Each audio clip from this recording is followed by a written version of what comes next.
Super honored to be part of the Hope Movement in mental health within the Mental Health Week. So welcome everyone. Thanks for spending some time with me today. And I just really would like you all to take a moment to kind of just sit and relax and shake those nerves off if you have any. And we're in a really good place together. And if you're here today, you're either here for yourself or you're here for someone you love. So this alone deserves to be applauded and celebrated. So I just really would like you to take a moment and thank yourself and give yourself recognition for being incredibly brave and courageous today and showing up. Okay, so thank you. So I'd like to start talking about a little bit intimately about my journey with grief and discovering the hope within. So for myself, I went through a series of traumatic experiences at a very young age. Until the age of 25, I had lost two brothers. Both my brothers were murdered at different stages. I had to take my son off life support. I went through a very nasty, messy divorce, all of those things that really speak to grief. And as I've aged and as I've grown through life, there's been other losses of different degrees. So it wasn't until I had those multiple experiences with grief that I discovered trauma and grief actually overlap each other. So let me explain. Loss is psychologically traumatic to the same extent as being severely wounded, which is a physiological traumatic experience. So doesn't this make us view grief through different lenses altogether? I don't know how many of you have ever related to grief as being traumatic. And if you haven't, that's because we don't normally look at it through that lens. We tend to downplay that a little bit. So we inherently would run and support someone who is physically hurt. We would run and get help for ourselves if we were physically hurt or wounded. The same action needs to be expected for physiological wounds. So my personal experiences with traumas made me question all of this. And my number one question is, am I alone? There's got to be help out there for us or help out there for me. And how do I navigate through these uncharted waters? So hopefully today, through my experiences, I'll be able to support all of you moving forward, and if you're trying to support somebody that you love and care for.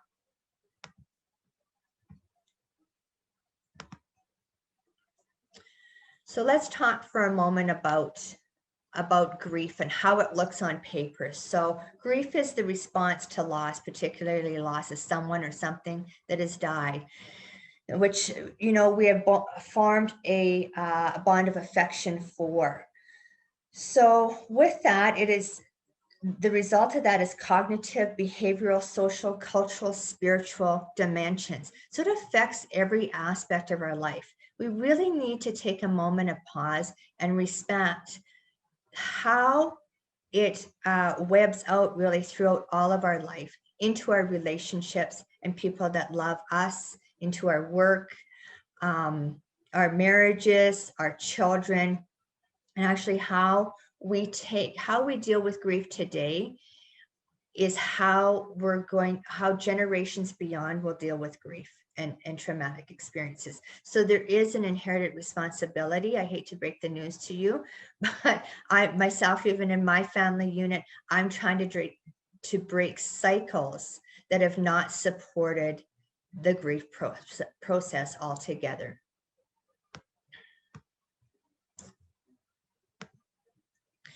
So what do we know about grief? So we know everybody experiences grief in a multitude of reasons, right? It could be a death of a loved one, like a physical death. It could be a death of a relationship, a job, a pet. and then really look at where we are in this pandemic, right? So grief can affect multiple people simultaneously. So it can affect our family, it can affect a community. You know, there's many experiences that we've even had at local and Canadian levels and at global levels that really speaks to the traumatic experience that we've all gone through, whether it is losing someone in a community, pandemic effects, or intimately with a family or friend member. So I want to take a moment to speak a little bit about society, our cultural and generational practices, and our family responses to grief and trauma don't always prepare us to self-regulate and honor our grief.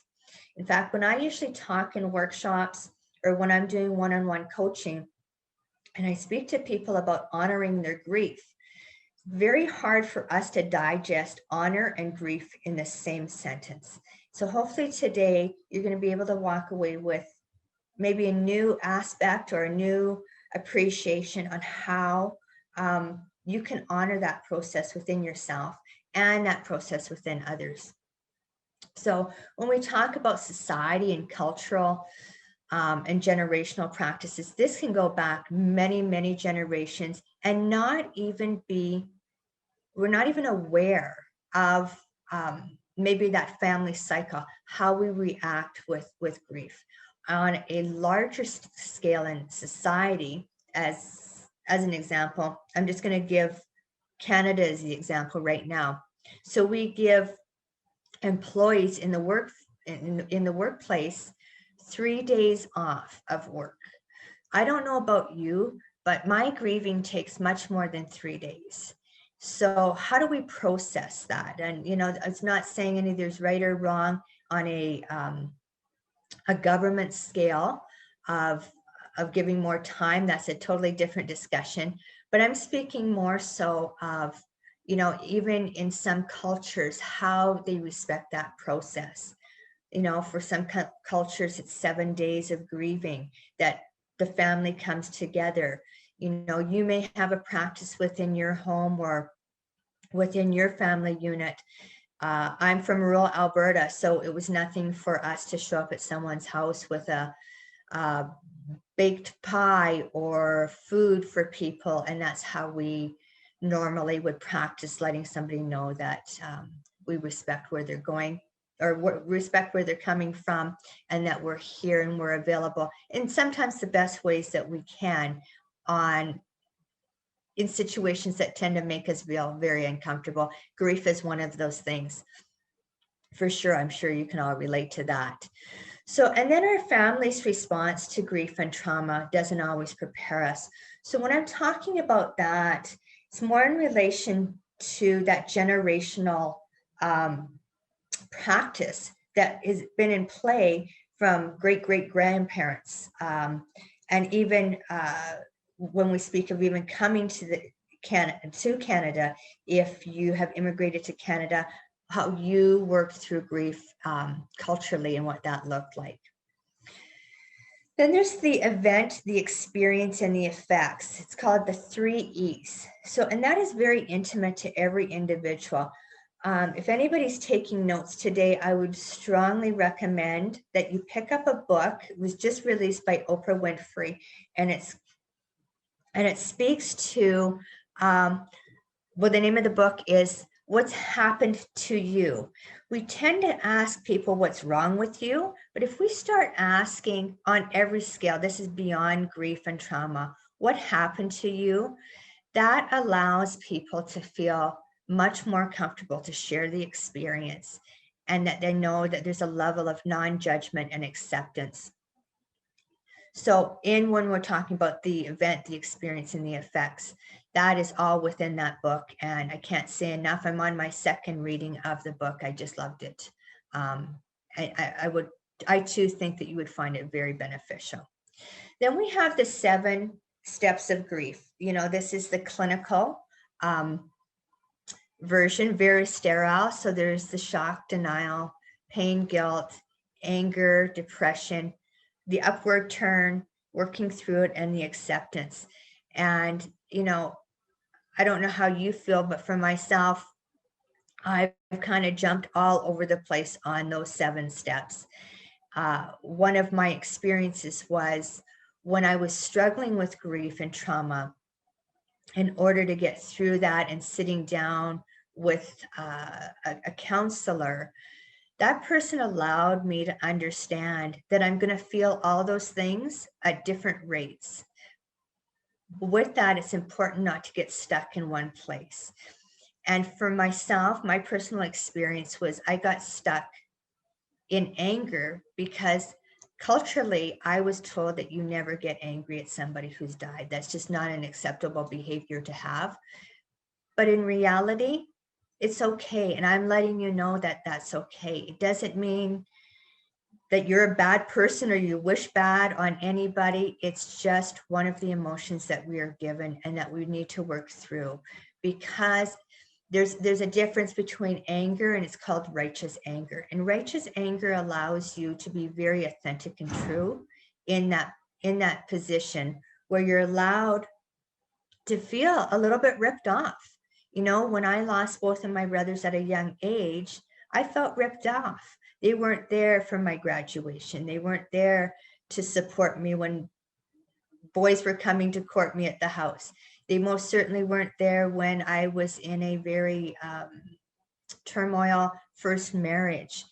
And I was angry because of that. Not that that would have changed anything, but that's just the reality that we have to go through those things.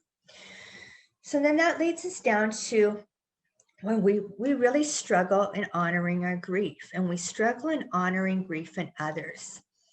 And I want to stay here just for a moment because I think it's very valid. Grief and trauma is personal. It's important that we're able to sit in a safe place and share that and be heard and to be seen and know that there's no judgment. But we also tend in society to compare ourselves or compare other people. And we do this from a very good place. And I'm not putting judgment on anybody, that I've done it myself. You know, I lost my mother to dementia, about coming up on 2 years ago this July. And through that experience, I had some wonderful, wonderful friends and associates that would come to me and say, Pamela, I'm so sorry to hear that. I lost my mother. I know exactly how you feel. And I think it's important that as much as that comes from a kind place and a place of compassion where you're just wanting to let that person know there's a sense of belonging, and I feel greatly that that's where it's coming from. Grief is very independent, and nobody knew my mother. They didn't know the relationship I had with my mother. It was a very intimate process, and I'm a very private person when it comes to my personal life. So to be compared to someone else's grief was added to a struggle for me. I don't know if anybody else could relate to that or not, but I know for myself, I didn't want to be relatable. I wanted to be understood. I wanted to be heard. And I wanted people to know that who my mom was and how special she was to me and what legacy she left as a woman and as a mother and as a human being on earth, that I didn't want it to have that watered down. So I just offer a little bit of caution to all of us moving forward, that we really respect and honor that grief that someone's going through, that it's independent to them and it looks completely how it needs to look for them, not for us, not for our time frame when we need to get through it, not for our time frame on how we need to deal with it. It's very, very independent to us. And sometimes, sorry to break the news to you, sometimes we have to educate people that that's what it looks like to us. So just please honor where I am today. And it's okay to say that to people, right? And it can be a very long and lonely road, but there's hope. And I want you to know that there's hope, and you don't have to do it alone. There's no need. I promise you, there's just no need.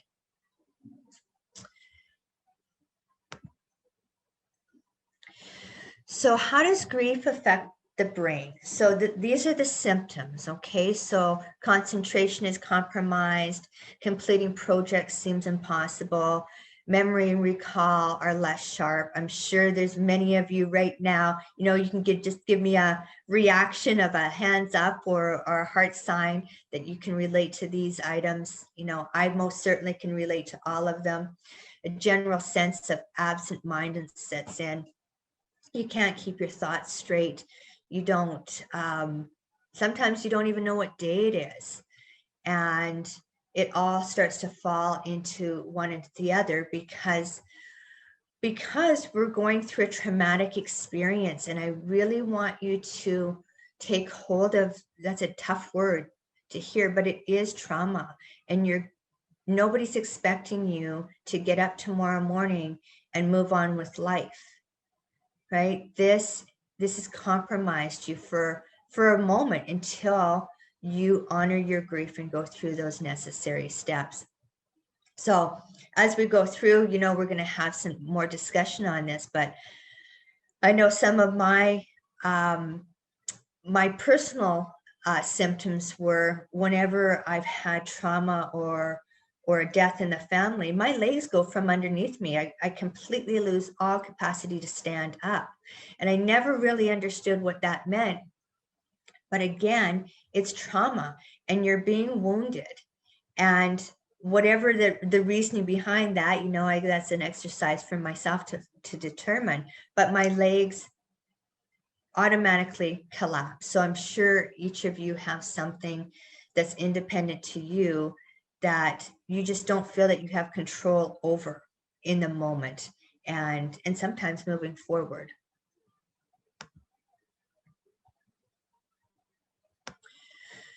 So how grief affects the brain and what's happening. So by no means, I am not a doctor. I have no initials in front or behind my name. I've just lived through this life and I've come by these experiences honestly. So when we talk about our nervous system on how we react, so when we think of the parasympathetic nervous system, it's in the back, right? And it can cause disturbance, insomnia can become an issue, right? Just the common basic actions like breathing and digestion. And I'll let you know, your digestion can strongly be affected by grief and trauma, as well as your liver, right? So if you go into Chinese medicine, that's all very much connected, and how we deal with those issues, you can start to discover you get problems moving forward. So it's in the lower part of your spinal cord, and that is also kind of gives that paralyzing feeling.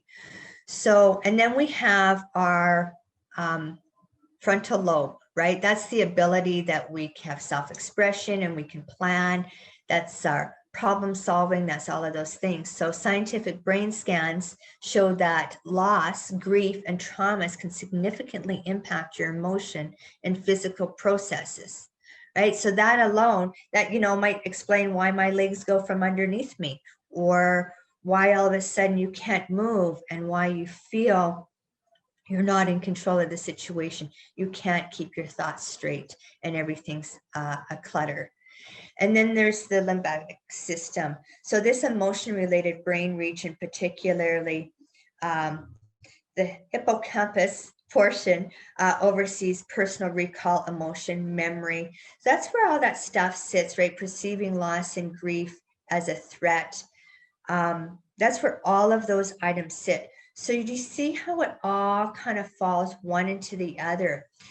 And you want to remember that your brain is trying to recover. So you're experiencing a deep biological response to your loss. And you are experiencing physical, psychological, and emotional responses, sometimes simultaneously throughout it. So your hormones and chemicals are released, internal reactions are disrupted, important bodily systems shift into emergency mode, right? There we have that fight or flight response, or freeze. I don't know what to do, right? That's another very common one. And it all starts in our brain. So please understand that this isn't just what we can equate to feelings and emotions. There are psychological and physiological effects when we're dealing with grief and trauma. It's so important to respect that. That's part of your honoring. I'm going through this. This is why my body's reacting this way. This is why my mind's reacting this way. And take a pause, take time to be kind to yourself as you're going through this. And again, from my personal experience, I'll let you know, if you don't take the time, your body and your mind will stop you. It will go into emergency mode and it will do whatever it needs to in order to make sure that you're listening. So you just don't want to get into that position. Hopefully you're not in that position today. And if you are, I highly recommend you reach out to any of the local resources that you have, and or please reach out to us at headstrongprogram.com, and we will have some coaching available and or psychological services available to you at no cost. Okay, so because you need to take care of this, you need to take care of it sooner than later, because it will take care of us. That's just the reality of it. So I want to take a moment now to just let's talk. And what we're going to have Emily put you all into breakout rooms. We're only going to go into breakout rooms maybe for 10 minutes, and then we're going to bring you back. Note that when you're in the breakout room, that's not a recorded session. I believe I'm correct in saying that, Emily. Okay. And so you can have that really candid, authentic conversation with those folks in your breakout room. I really impress upon you all, just take that 10 minutes and just be really in that good space, in that safe space with everyone that you can share. So when you go into your breakout room, I want you to have the question at the forefront: what has your experience with grief looked like? So with that question, I want you to remember one thing, that when you're asking someone, what does your experience with grief look like? Ask what has happened to them, right? Not what's wrong with them, what's happened to you in that experience. And it just really holds us all to task to sit in a very non-judgmental space in order to support each other. So if Emily's okay, she's going to put you all in breakout rooms for the next 10 minutes. And depending on time, whether we share or not, we'll see how we are, because I want to respect everybody's time today. Okay, Emily, thank you. Okay, and what I'm going to do is ask that there's going to be about 4 or 5 people in the room. So everyone probably has 1 to 2 minutes to share. And so hopefully that means, you know, everyone who wants to have their voice heard can. So you should see on your screen an invite to join your breakout room. And I will bring everyone back after 10 minutes. Much, Emily. So I hope everybody had a good experience there and you were able to kind of sit in a place and share, be a little bit vulnerable. You know, you were brave enough to get this far with me. So I applaud you for that. And that takes incredible courage. So thank you.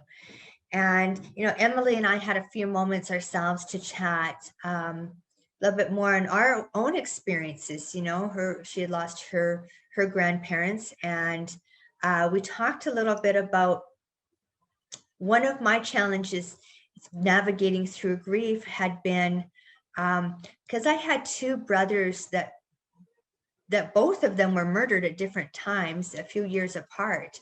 That's kind of an odd experience for anybody to have, and I respect that, but that's been my experience. So what I discovered through my healing where I was struggling is I didn't want to share that with you. I didn't want to share that on an independent and intimate level with anyone, because the reaction that I had, the response that people gave back was, it was like I gave them a traumatic experience and I didn't want to enforce that on anybody else.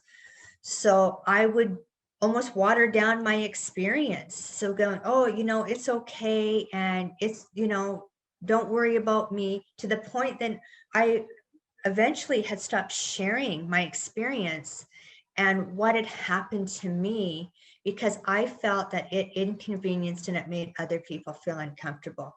So I want to let you know right now, you're not doing that to other people. You're not. It's okay to come forward and say, this is my experience. This is what has happened to me. And I'm trying to heal and I'm trying to navigate my way through it. And you're going to go ebbs and flows through it. Trust me, through that healing process. But just, pardon me, respect where you are. And let's start breaking some of those stigmas. As much as mental health tends to be a bit of a stigma, within mental health is that trauma and that grief. We need to start having the conversation. We need to start bringing normalcy to the fact that we all go through these things: grief, trauma, mental health concerns, depression, all of this.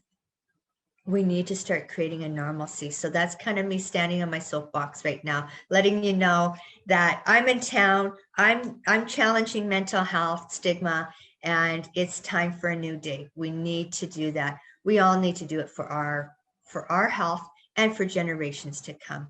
So I'm not going to ask, y'all to share with me what your conversations look like. I want to respect your confidentiality, and just being in that space. Maybe you made a new friend. If you did, I hope you connected and got their contact information moving forward. So let's talk for a moment about the elephant in the room, right? And I've done that a little bit in relation to, we tend not to want to make other people feel uncomfortable over our tragedy. The reality is we need to have that conversation moving forward. Your health depends upon it. And you know what? The person that you're talking to, their mental health depends upon it too. They do truly want to help, or it's going to help them navigate through a situation. And sometimes that's how we heal, is in helping others. I speak to that intimately, that in helping others, that allows me to heal myself and navigate through situations moving forward. So what happens when you ignore the elephant in the room? So I thought this was a perfect analogy of what it looks like, what we want grief to look like and what it really looks like. And I'm sure any of you can probably relate. It can get really messy. So that's part of it. Let's try to even it out a little bit, right? Let's try to address things and support each other, and then in turn support ourselves. So honoring grief. So when we honor our journey and the journey of others, I'm going to say some words that are going to sound really strange that I'm putting them all in one sentence together, because normally we do not associate sacredness or beauty, but finding sacredness and beauty in something that is normally hidden away and not spoken of. I'm sure many of you can relate that we don't really like to have this conversation, right? We don't like to talk about it. We don't think it makes us feel good. Maybe it doesn't, because the past history and all of those stereotypes that we have related to grief makes us want to hide it away, but it's really, really not healthy, physically or psychologically. And grief can be a beautiful process. Another word that you don't think when you think of grief. And I'm sharing a little bit with Emily in this, in relation to this. So when we learn to celebrate our grief, it allows us to grow. And I want you to take a moment and just think about maybe where you are right now, why you came today, It's very intimate and sacred to you, and I want to appreciate that. But just take a moment to pause and celebrate why you're feeling the way you do. I know this sounds maybe completely upside down, but I'm going to give you maybe an example. So I'll give you my most recent example, and that's my mom. My mom was a beautiful person. She loved everyone. She believed in world kindness. She believed that there was more good than there was bad. She told everybody that she loved them, whether she met you for the first 5 minutes or she knew you for 20 years. And she loved to feed you. And she was an amazing cook and baker. So that was her service that she brought for her human experience here. And I want to celebrate that. And that doesn't mean I'm not grieving her. That doesn't mean I don't cry. That doesn't mean I don't miss her, but it allows me to celebrate. I loved someone so much, and that person loved me so much that I miss them. And that's a beautiful, beautiful experience to have. No matter how hard that might be to digest right now, no matter what your given experience is, I want you to celebrate all the wonder and wonderful experiences you had. Maybe it was a job, maybe it was a marriage. I get it. I was married. I'm on my second go. This one's for keeps, but my first one certainly had ebbs and flows, and more ebbs than flows to it. However, there was celebration in that. There was still celebration that I had chosen to marry this person, that I had loved this person, and taking the good and really absorbing the good out of the negative and holding on to that and keeping that close to your heart. And healing doesn't mean about forgetting. We don't want to forget. I don't want you to forget how much you love someone or something, and maybe it was a long career. Maybe it was your business that unfortunately didn't make it through this pandemic, but all the wonderful experiences that you had in that. Healing does not mean you're forgetting, just does mean that you need to go on. But there's a special place in your heart, and I hope you always hold that place in your heart. And then also honoring emotions. We have a beautiful thing in all this wealth of emotions, and anger is part of that, and sorrow is part of that, and happiness is part of that. And honoring where you feel in those emotions is incredibly important. And will it ever get better? It will. It honestly, it will.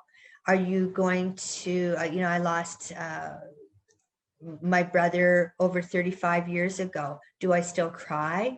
Absolutely. But that's part of my honoring him and honoring my grief and celebrating him. I just don't live there, right? I still go on, and it does get better every day. So honoring your grief allows you to process and eventually reach acceptance. And it's okay to sit and pause. Just don't unpack and live there. And I think that's a very important takeaway. I don't want you to stay in a place that is unhealthy. That's when you need to reach out to resources. And those resources might be a friend, it might be a family member, it might be somebody that you just met today in the breakout room, or it may be a professional service. I really recommend, you don't have to do it alone. Nobody's expecting you to. This is new. This is a new experience. And even though you might have gone through different levels of grief, every grief is independent of the other. It's probably a separate workshop in itself. So sometimes it may consist of a ritual or a practice that you're going to establish to honor that grief, but do what's right for you. And whatever that looks like, do what is right only to you.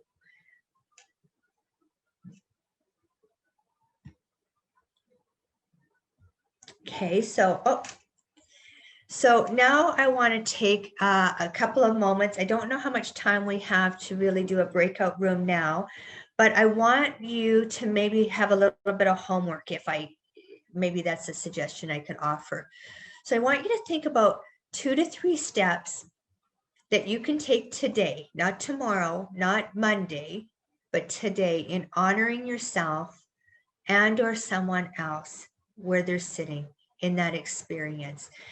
Now, I love journaling. I'm a big believer in writing things down. When you write things down, they become very real. So whether you do that on your phone or you send yourself a recording or you write it down in an actual journaling book, honor yourself today and taking 2 to 3 action steps that you're going to do in honoring where you are in your grief / trauma, right? This is big stuff.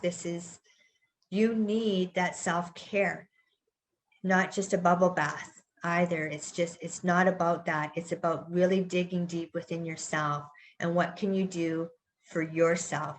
Doesn't have to get the approval of anyone else, okay?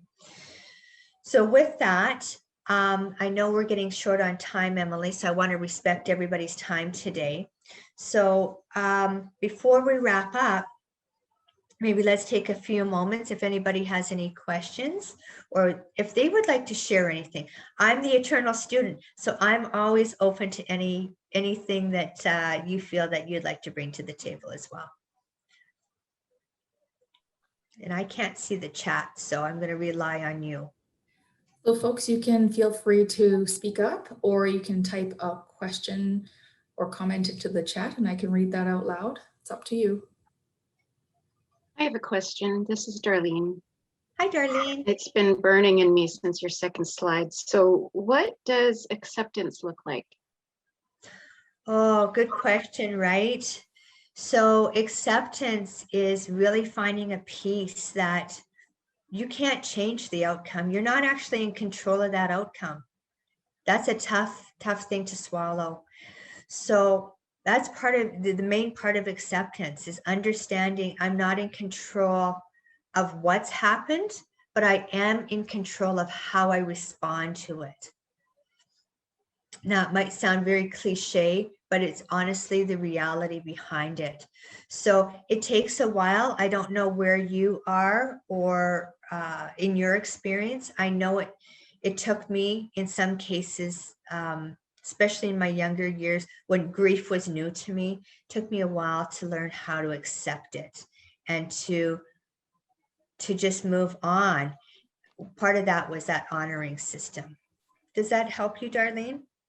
Yeah, that's a good point with the control factors. Learning what you can and can't control. And then I've always been a doer, so I thought maybe I was bouncing in my grief cycle, but I think maybe that's part of dealing with it is what can I do next? Right. And maybe it's not always about doing, right? Maybe it's just simply about being. And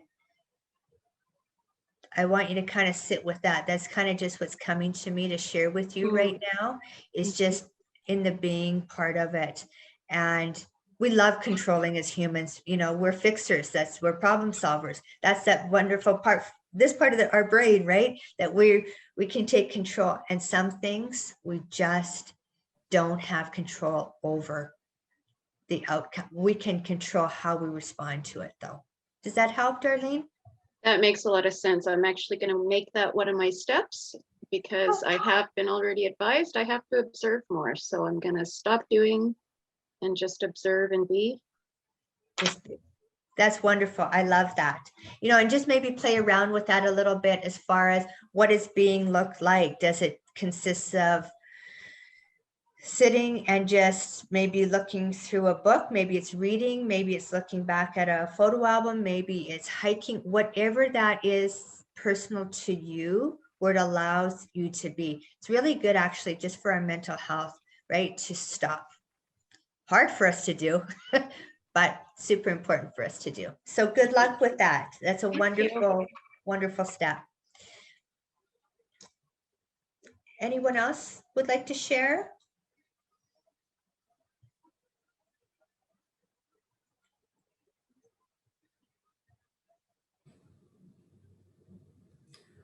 Okay, if no one else wants to ask a question,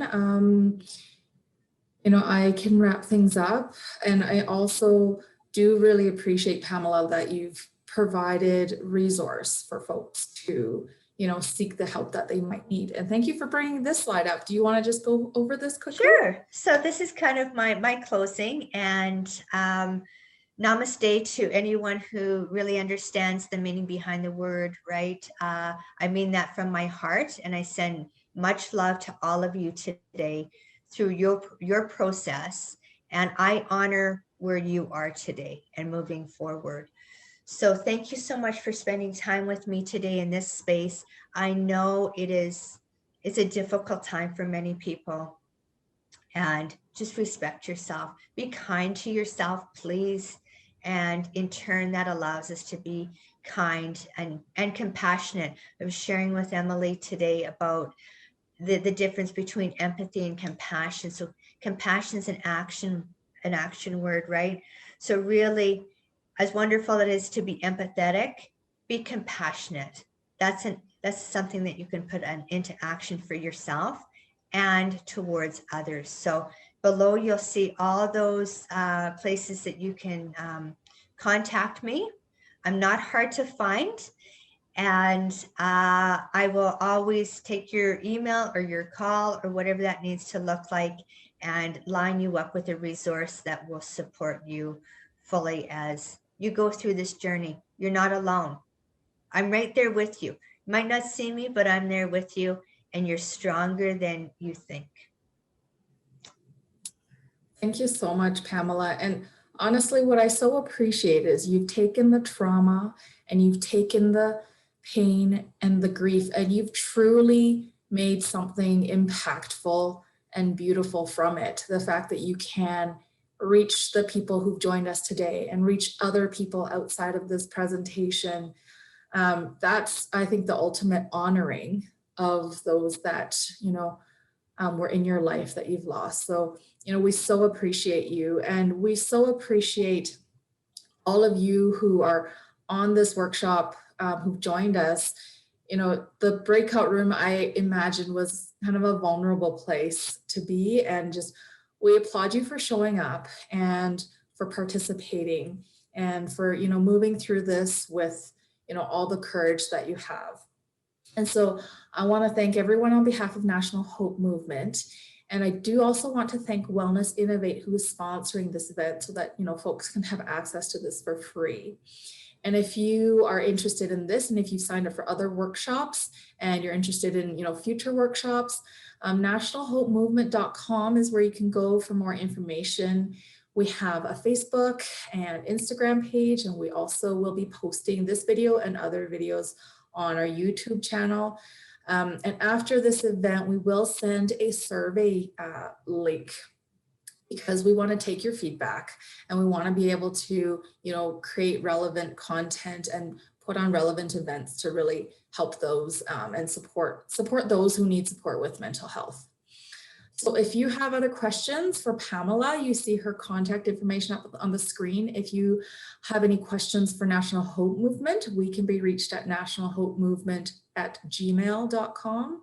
So we just really have so much gratitude for Pamela and for all of you. And I wish everyone a wonderful rest of the week. Thanks so much, Emily. Thanks for being my sidekick today and navigating through. Much love to all of you. Be brave. You've got this.